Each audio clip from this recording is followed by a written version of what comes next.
You should have received your Theo in the post, and that indicates it's time to install your device. You should try and locate it in the bottom left-hand corner of your windscreen, making sure the solar panel is visible to the sun. If you can't do this, locate it in the top left-hand corner of your windscreen instead. Once you've figured out where to locate your Theo device, make sure to clean the area with a dry and clean cloth. You should make sure that you don't use any chemicals when doing this, and if you need to, use the windscreen heater in the winter to make sure the windscreen is dry before installing. After you've cleaned your windscreen, the next step is to pull out the tab on your device to activate it.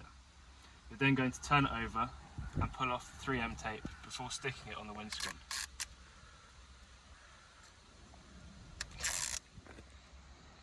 Once you've pulled out the tab on your device and pulled off the 3M tape, you're going to stick on to the windscreen. To do this, you need to make sure that your device is correctly orientated with Theo clearly visible like this. You're then going to use two hands and push on the windscreen for 20 seconds. Then come outside the car and make sure all the air bubbles have gone, and make sure that the 3M tape is all dark grey. Once you can see that the tape is all grey, you have now finished installing your Theo device correctly and you are free to drive.